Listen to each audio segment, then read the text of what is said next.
résistants, bonsoir. Je voudrais vous parler aujourd'hui de ce que les journalistes de France 2 vous ont caché dans leur émission sur la laïcité passée le mardi 15 mai. Certes, il y a dans cette émission des passages remarquables d'une interview d'Elisabeth Badinter, que je vous laisse savourer. Depuis Voltaire, on a le droit au blasphème. C'est comment dirais-je, inséparable de la liberté d'expression de son opinion.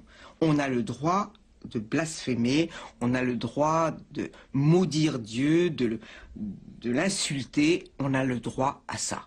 Alors, je peux comprendre que pour les gens religieux, ce soit pas peu agréable. Je le comprends, mais ils doivent l'accepter. Je redis une chose, je pense que les hommes politiques français, et pour beaucoup à gauche, ont abandonné la revendication de la laïcité dans notre société. Ils ont préféré ne plus en parler, pour ne pas froisser, pour ne pas créer de problèmes. Ils n'ont pas défendu la laïcité comme ils auraient dû le faire. Et les grands partis de gauche, et en particulier le Parti socialiste, je l'ai trouvé bien silencieux pendant longtemps. Et d'ailleurs, comme vous savez, ils se sont abstenus lors du vote de l'interdiction de la burqa. Ils ont peur de passer pour des racistes parce que l'extrême gauche, avec une perversité et une dialectique qui lui est propre, a peu à peu ancré l'idée dans l'opinion publique que qui défend la laïcité est raciste. Voilà. Et cette équivalence laïcité égale racisme a été, comment dirais-je, s'est répandue sans qu'on se batte pour dire c'est une abjection. C'est une abjection. Faire un pas et accepter une exception ou une autre, on l'a fait depuis longtemps. On l'a fait depuis longtemps dans les écoles. Oui, on préfère ne pas mettre du porc à la cantine, mais le vendredi, on s'arrange pour qu'il y ait du poisson pour d'autres. Les petits pas ont été faits. C'est jamais suffisant. Et moi, c'est ça que je note. Dès lors qu'on accepte les exceptions, on ne sait plus où elles s'arrêtent. Mais, il y a quelques mais. Tout d'abord, c'est l'intégrisme catholique qui est pointé du doigt comme s'il était vraiment le danger, le seul et le vrai danger qui menacerait la laïcité aujourd'hui en France. D'ailleurs, ce n'est pas un hasard si l'émission s'ouvrait sur ces images d'une manifestation catholique, immédiatement suivie avec les images des policiers qui encadraient la manifestation, comme si les intégristes catholiques étaient vraiment un danger pour la République.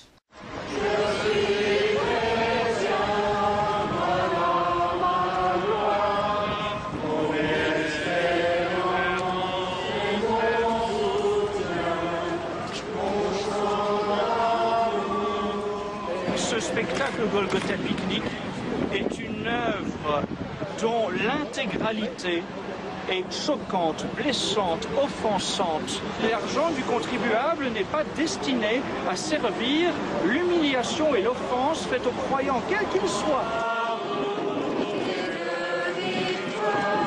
Ensuite, pendant plus de la moitié d'émission, on va laisser s'exprimer à gogo les créateurs du spectacle, parlant de liberté d'expression, parlant de liberté artistique, et on va laisser la parole à l'organisateur de la manifestation, qui paraît plutôt sectaire et qui ne serait sans doute pas opposé à ce qu'on revienne à un délit de blasphème. Bref, l'idée sous-jacente à ce reportage est que seuls les intégrismes mettrait à mal la laïcité, la mettrait en danger. Pire encore, seul l'intégrisme catholique est pointé du doigt, puisque c'est le seul qui soit vraiment montré, qui soit évoqué. Quid de l'islamisme? Rien. Quid de l'islam? Pas touche. Pas touche à mon islam. Sur l'islam, au contraire, on fait la part belle au béni oui-oui qui affirme qu'il n'y a aucun problème avec l'islam. Et on laisse la portion congrue aux deux islamophobes de service, Pierre Cassan et moi, qui avons été interviewés pendant une demi-heure, 3/4 d'heure. On leur laisse à peine 3 minutes sur l'ensemble de l'émission et une seule intervention quand tous les autres ont eu droit à plusieurs extraits d'interviews, des retours permettant de compléter ou d'affirmer ce qui avait été dit par d'autres avant, etc. Là, simplement une intervention. On est islamophobe et on en est fier, c'est-à-dire qu'on a peur de l'islam. L'islam, ça n'est pas une race, l'islam, ce n'est pas un être. Vous ne nous entendrez jamais critiquer les musulmans. On respecte les croyants. Ce qu'on critique, c'est le dogme. Nous avons décidé de faire un apéro saucisson pinard pour une bonne raison, c'était que depuis 1 an, nous avions un correspondant de Riposte Laïque qui tous les vendredis, rue Mira, rue Léon, rue des Poissonniers, venait filmer des milliers et des milliers de prieurs musulmans en situation illégale. Nous luttons férocement contre l'islamisation de la France et contre la présence de plus en plus marquante de l'islam parce que nous sommes laïcs et que nous considérons que l'islam et la laïcité sont totalement incompatibles. L'islam est la seule religion, ou pseudo-religion, ce n'est pas une religion d'ailleurs, c'est un système politique totalitaire parce qu'il gère absolument toute la phase de la vie des gens. Et donc l'islam apparaît de façon visible et demande une reconnaissance visible. La preuve, dans les cantines maintenant, vous avez systématiquement soit absence de porc, soit substitution, repas sans porc pour les musulmans. Vous avez partout en France des revendications pour que dans les cantines, on ait des repas sans viande, pour éviter que les gens ne mangent pas halal. Vous avez, et il suffit de regarder autour de vous, la multiplication des voiles. Depuis 5 ans, vous avez un nombre de femmes voilées dans les rues qui est totalement scandaleux quand on est en France, le voile étant un marqueur d'infériorité, de séparation, et qui marque que la femme est réservée à un musulman. Alors parfois, on nous pose la question, mais est-ce que vous n'êtes pas en train de vous faire un film? Est-ce que vous exagérez pas? Plusieurs faits. En 1985 en France, vous n'aviez que 4 mosquées. Aujourd'hui, en 2012, vous en avez 2000. Il y a 36 000 églises catholiques en France, mais les églises catholiques font partie de notre histoire. Il y a eu une loi de 1905. La loi de 1905 a dit que dorénavant, toutes les constructions ne seraient plus financées par l'argent public, mais par les religions. Nous constatons aujourd'hui que les mosquées se multiplient en France, nous en sommes donc à 2000, mais nous avons la lecture que la mosquée n'est pas qu'un lieu de prière, parce que l'islam n'est pas qu'une religion. L'islam est un projet politico-religieux. Une mosquée, c'est également une mairie. Et sans transition, un musulman dit, il faut dire à ces gens-là, alors ces gens-là c'est nous, que l'islam a droit de citer en France, puisqu'il y a beaucoup de Français qui sont musulmans. L'argumentation est totalement spécieuse puisqu'on pourrait dire à ce moment-là que sous prétexte que des Français seraient nazis, le nazisme aurait droit de citer en France. Il faut pouvoir dire à ces gens-là que l'islam n'est plus la religion de l'étranger, la religion de celui qui vient de l'extérieur. Elle est aussi la religion, sur les 6 millions de musulmans qui vivent en France, de gens qui sont nés en France, qui sont français. C'est mon cas. Mais le plus intéressant est ailleurs. Il se trouve que l'enregistrement de l'interview de Pierre Casson et de moi-même a eu lieu chez un ami et que cet ami a filmé une bonne partie de l'enregistrement lui-même. Ce qui fait que nous pouvons vous montrer et ce qui a disparu au montage et les choix faits par les journalistes. Par exemple, quelques petites phrases qui ont disparu comme par magie, ce qui n'a rien d'innocent. J'ai sélectionné 7 petits extraits qui me semblent intéressants. Dans le premier extrait que je vous propose, vous remarquerez la question de la journaliste. Pourquoi cette peur? Sous-entendant ainsi que nous aurions une peur irraisonnée qui n'aurait pas de fondement vis-à-vis de l'islam. Et qui veulent justement, qui comptent sur nous pour qu'on les aide à bénéficier des lois de la République, pour les protéger contre leurs intégristes. D'accord. Justement, c'est tout le contraire d'un discours d'extrême droite. Donc pourquoi cette peur aussi incroyable de la montée de... Pourquoi ce combat pour cette laïcité aussi acharnée que vous avez? Nous luttons férocement contre l'islamisation de la France et contre la présence de plus en plus marquante de l'islam parce que nous sommes laïcs et que nous considérons que l'islam et la laïcité sont totalement incompatibles. Le maire de Montfermeil explique notamment, pour justifier notre jugement, que l'islam ne reconnaît pas l'égalité des hommes et des femmes et l'islam ne reconnaît pas la séparation du religieux et du politique. Nous considérons donc que c'est la République ou l'islam, et qu'il y en a un qui doit être plus fort que l'autre.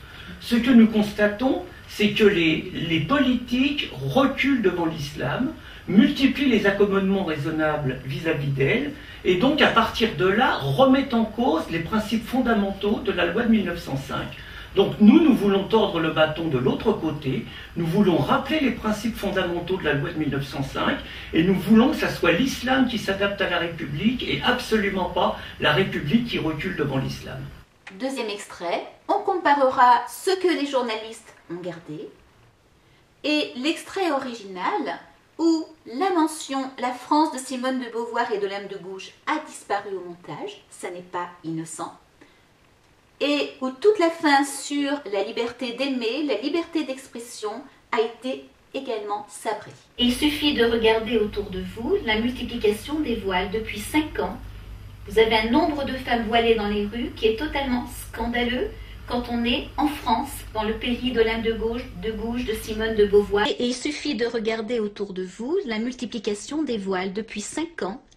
Vous avez un nombre de femmes voilées dans les rues qui est totalement scandaleux quand on est en France, le voile étant un marqueur d'infériorité, de séparation, et qui marque que la femme est réservée à un musulman. Le voile étant un marqueur d'infériorité, de séparation, et qui marque que la femme est réservée à un musulman, puisque une musulmane ne peut épouser qu'un musulman. Et ça, c'est quelque chose qui met gravement en question l'égalité homme-femme, la liberté de croire, la liberté de choisir celui qu'on aime. C'est quelque chose de fondamental. Donc l'islam est en train d'attaquer tous nos principes, sans parler du peut-être le plus fondamental, qui est la liberté d'expression.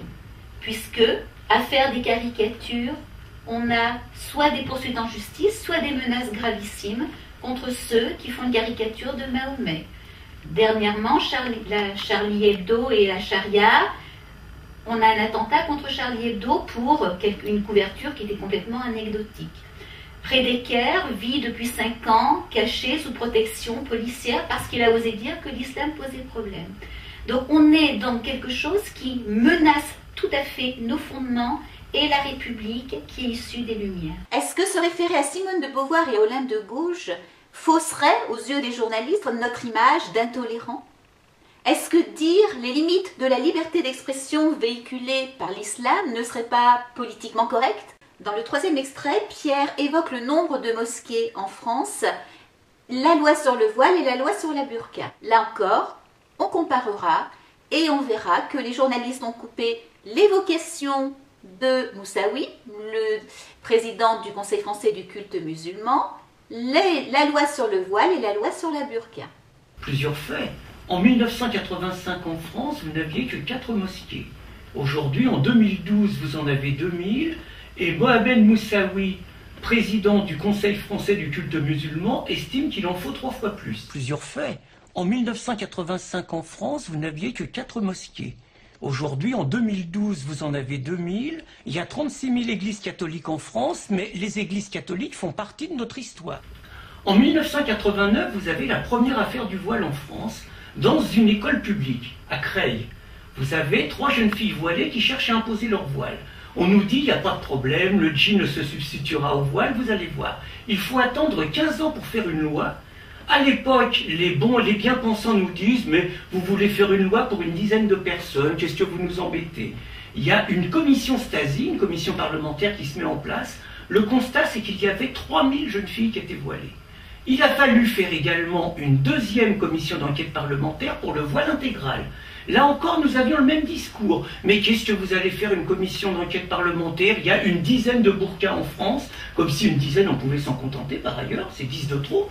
Mais on ne va pas faire une commission parlementaire pour ça. On fait une enquête, le constat c'est qu'il y avait 3000 burqas en France. Vous pourrez voir la suite de ce décortiquage vendredi, et notamment comprendre pourquoi la journaliste a littéralement pété les plombs à un moment donné. Vive la République, vive la France, et à vendredi. Allons enfants de la patrie, retrouvons nos idéaux, ce qu'on nous viole et qu'on salit, hissez haut notre drapeau.